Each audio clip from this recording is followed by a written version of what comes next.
আসসালামু আলাইকুম সবাইকে। তোমরা যারা এই মুহূর্তে আমাকে দেখছো এবং শুনছো, তোমাদের সকলের উপরে আল্লাহ তাআলার অশেষ রহমত বর্ষিত হোক।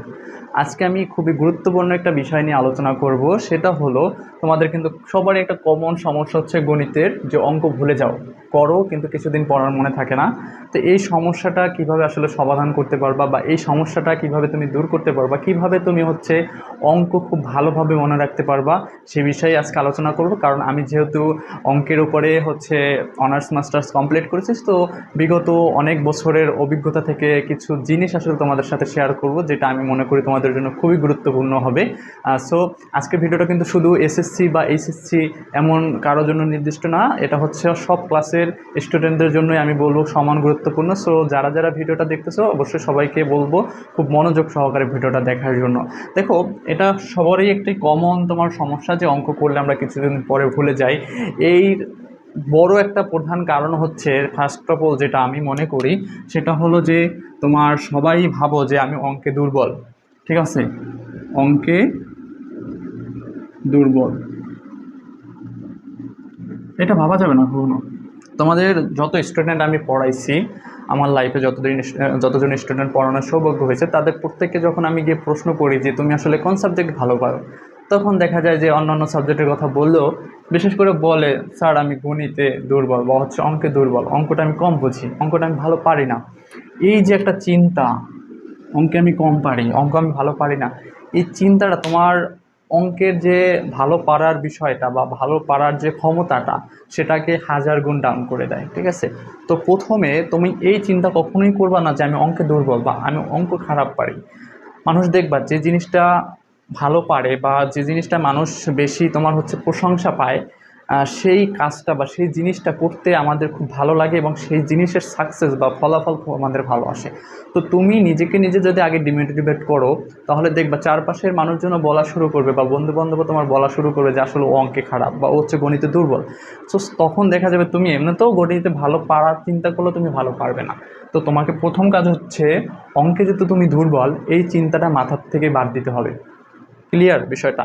এখন দেখো, এরপরে দ্বিতীয় যে কাজটা করি আমরা, সেটা হচ্ছে বিভিন্ন প্রাইভেট বলো, বিভিন্ন কোচিং সেন্টার বলো, বা ক্লাসে গেলেও দেখা যায় কি, যে স্যার যেখান থেকে শুরু করছে, তুমি সেখান থেকেই অঙ্ক করা শুরু করছো। তুমি ওই যে অধ্যায়ের বা ওই অঙ্কগুলোর বেসিক সম্পর্কে তোমার কোনো ধারণাই থাকে না। তার ফলে দেখা যায় তুমি অঙ্ক করো, যখন স্যারে করায় বুঝাই দেয় এই লাইন থেকে এই লাইন এভাবে আসছে, এই লাইন থেকে এভাবে আসছে, তখন তোমার মনে হয় তুমি ঠিকই বুঝো, কিন্তু আসলে তুমি ঘোড়ার ডিমও বোঝো না। কারণ কি, তুমি যখন একটা অধ্যায়ের বেসিক না জানবা, তখন কিছুই বুঝবো না তুমি। তাহলে দ্বিতীয় কাজ হচ্ছে বেসিক ক্লিয়ার করা। ঠিক আছে, বেসিক ক্লিয়ার করা প্রত্যেক অধ্যায়ে।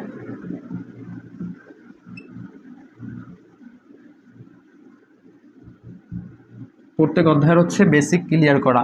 তো এটার আমি বিষয়টা বলতেছি এভাবে, তুমি হচ্ছে যখন একটা অধ্যায়ের তুমি হচ্ছে বেসিক ক্লিয়ার করবা, অর্থাৎ মনে করো তুমি ধারার অঙ্কগুলো করতে যাচ্ছ, সমান্তর ধারা।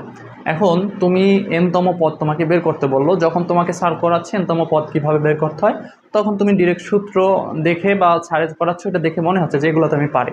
কিন্তু তোমার যদি আগে সূত্রটা না জানা থাকে, যে এনতম পদের সূত্র হচ্ছে কি তোমার a plus n minus one into d. এখন সাপোজ এটা হলো সূত্র। এখন তুমি এর মান জানো না, তোমার হচ্ছে এন এর মান জানো না, তারপর হচ্ছে ডি এর মান জানো না।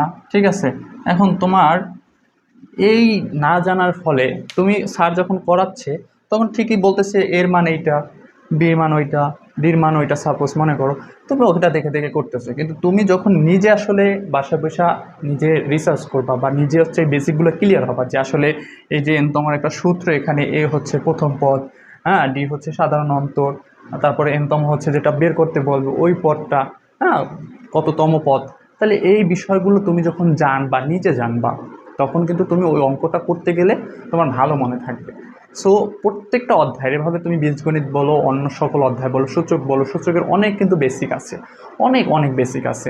তোমাদের কিন্তু এই বেসিকের ক্লাস নিয়ে আমি অনেকগুলো ভিডিও আপলোড দিয়েছি ইতিমধ্যে। তোমাদের বীজগণিতের সূত্র মনে রাখার যে ট্রিক্সগুলো আছে, তুমি বীজগণিতের সূত্র যখন নিজে তৈরি করতে পারবা, তুমি জানবা যে বীজগণিতের সূত্রটা এভাবে তৈরি হয়েছে, তখন কিন্তু তুমি ওই সূত্রটা কখনো ভুলবা না। তুমি যখন জানবা যে আসলে সূচকের সূত্রগুলো এই জায়গা থেকে আসছে বা এভাবে তৈরি হচ্ছে সূচকের সূত্রগুলো, তখন কিন্তু ওই সূত্রগুলো তুমি কখনো ভুলবা না। তাহলে এই যে বেসিকগুলো, এগুলো আসলে তোমার হচ্ছে প্রথমে ক্লিয়ার করতে হবে। তুমি এই বেসিকগুলো ক্লিয়ার না করে যখন তুমি অঙ্কে যাবা, তখন অঙ্কটা করানোর সময় মনে হবে তুমি তো আসলে পারতেছো বা বুঝতেছো, কিন্তু 2 দিন পর থেকে ভুলে যাবো, কারণ তোমার তো বেসিক স্ট্রং না। যাদের বেসিক স্ট্রং থাকে তারা কখনো আসলে অঙ্কে খারাপ করে না। ঠিক আছে, এই হলো তোমার দ্বিতীয় কাজ। তৃতীয় যে কাজটা হচ্ছে, তৃতীয় কাজ হচ্ছে তোমার যখন তুমি বেসিক ক্লিয়ার করবা, অঙ্কের দুর্বল এটা ভাবা যাবে না, বেসিক ক্লিয়ার করতে হবে। 3 নাম্বার হচ্ছে কোনো একজন টিচারের কাছ থেকে অঙ্কগুলো একটু শিখতে হবে। কারণ কি? কারণ হচ্ছে এইটা, তুমি নিজে নিজে যখন পড়তে যাবা, কিছু ক্যালকুলেশন থাকবে যেটা আসলে তোমার মাথায় এই বসে ঢুকতে যাবে না। ঠিক আছে, তো তুমি যখন ওইটা জোর করে তোমার মাথায় নিতে যাবা, তখনই দেখবো অঙ্কের প্রতি একটা বিরক্ত চলে আসবে, অর্থাৎ তোমার খারাপ লাগা চলে আসবে। তোমার মনে হবে যে অঙ্কগুলো আসলে আমি ছেড়ে দিই বা অঙ্ক আমার দ্বারা হবে না। তো এক্ষেত্রে তোমাকে অবশ্যই কোনো স্যারের কাছে, প্রাইভেট বলো, তোমার হচ্ছে কোচিংয়ে বলো, সেখান থেকে তোমার হচ্ছে পরামর্শ নিতে হবে বা স্যারের শরণাপন্ন হতে হবে।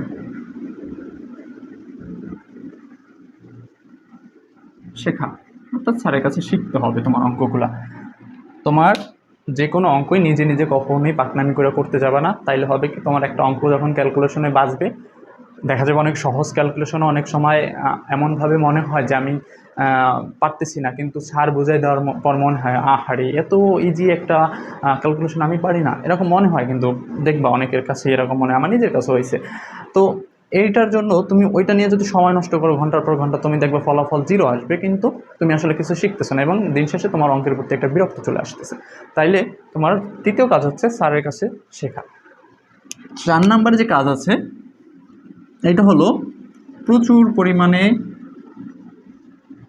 প্র্যাকটিস করা।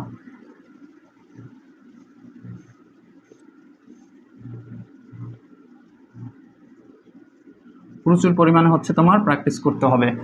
এখন কি প্র্যাকটিস করবা? তুমি যে এই স্যারের কাছে শিখো, প্রত্যেকেই ভাববা এবং প্রত্যেকের সাথে মিলাই নাও কথাটা আমার, যে স্যার যখন অঙ্ক করায়, যখন বুঝিয়ে দেয়, তখন মনে হয় কি না যে আমি তো এই অঙ্ক পারি, এখন সবই সহজ, তাই না? এরকম মনে হয়। কিন্তু অঙ্কের বিষয়টা হলো এরকম যে তুমি যত করবা তত ভালো মনে থাকবে। তুমি অঙ্ক করবা, মনে হবে ওই সময় পারো, কিন্তু 1 মাস তুমি আবার ওই অঙ্কটায় নাড়াচাড়া দেবে না, বা 2 মাস নাড়াচাড়া দেবে না, তুমি মাস ওই অঙ্কটা আবার ভুলে যাবে। এটা হলো অঙ্কের একটা নিয়ম বা নীতি। তো তোমাকে অবশ্যই যখন স্যারের কাছে শিখবা, তখন অবশ্যই তোমাকে সেটা বাসায় বসে বারবার প্র্যাকটিস করতে হবে। আর যখন তুমি বারবার প্র্যাকটিস করবা, তখন কিন্তু অবশ্যই তুমি সেটা ভালো করবা 100%। আর অঙ্ক মনে পারো আর না পারো, বোঝো আর না বোঝো, যত প্র্যাকটিস করবা তত কিন্তু তোমার মাথায় সেট হবে। তুমি তখন পরীক্ষা হলে অঙ্ক করা ধরলেই মনে হবে যে এই স্টেপের পর এই স্টেপ, এই স্টেপের পর এই স্টেপ, এটা তোমার অটোমেটিক মাথা থেকে চলে আসবে। তো তোমার প্রথম কাজ হচ্ছে অঙ্কে দুর্বল এটা ভাবা যাবে না। দ্বিতীয় কাজ হচ্ছে বেসিক ক্লিয়ার করতে হবে। তৃতীয় কাজ হচ্ছে যখন বেসিক ক্লিয়ার করবা, তখন স্যারের কাছ থেকে অঙ্কগুলো শিখতে হবে। 4 নাম্বার হচ্ছে তোমার প্রচুর পরিমাণে প্র্যাকটিস করতে হবে। আমি এখানে প্রচুর অর্থ ইউজ করছি এই জন্য, তুমি পরীক্ষার আগ পর্যন্ত যত পারবা, সেখানে কোনো ধরার নিয়ম নাই যে তোমার 5 বার প্র্যাকটিস করবা বা 10 বার প্র্যাকটিস করবা। তুমি যদি পারো 100 বার, তুমি তোমার হচ্ছে রিভিশন দেওয়া অঙ্কগুলো তুমি 100 বারই দিবা। অর্থাৎ তুমি যতটুকু পারবা ততটুকু তুমি প্র্যাকটিস করতে থাকবা বারবার। পারা অঙ্ক হলেও তুমি মনে হবে যে অঙ্কটা পারবা, তারপরে তুমি একবার করবা। ক্লিয়ার? যখন তুমি এই 4টা জিনিস ফলো করতে পারবা, তখন কিন্তু তোমার A+, অর্থাৎ এই গণিতে A+ কেউ ঠেকাতে পারবে না। তো যদি তুমি তোমার স্বপ্নের A+ গণিতে রাখতে চাও এবং গণিতে ভালো হতে চাও, গণিতে পারদর্শী হতে চাও, তাহলে তোমাকে এই নিয়মগুলো অবশ্যই ফলো করতে হবে। যারা পুরো ভিডিওটা মনোযোগ সহকারে দেখেছো তাদেরকে অসংখ্য ধন্যবাদ। আমি বলবো তোমরা এখন থেকেই শুরু করে দাও এবং এখন থেকে এই অনুযায়ী যদি পড়ো, ইনশাল্লাহ তোমরা আশা করি গণিতে খুব ভালো একটা রেজাল্ট করবে। গণিত নিয়ে আর কোনো চিন্তা থাকবে না। ওই যে সবারই মনে একটা ধারণা যে আমি গণিতে খারাপ, এই পদ্ধতিটা তুমি অ্যাপ্লাই করে দেখো। তুমি যদি গণিতে খারাপ হয়ে থাকো, আমি 100% শিওর দিয়ে বলতে পারি তুমিও গণিতে ভালো হবে একদিন। সো কোনো দুশ্চিন্তার কারণ নাই, পড়াশোনা করো ঠিকভাবে। আজকে এ পর্যন্তই। যারা পুরো ভিডিওটা দেখেছো তাদেরকে আবারও অসংখ্য ধন্যবাদ জানিয়ে এখনই শেষ করছি। আল্লাহ হাফেজ।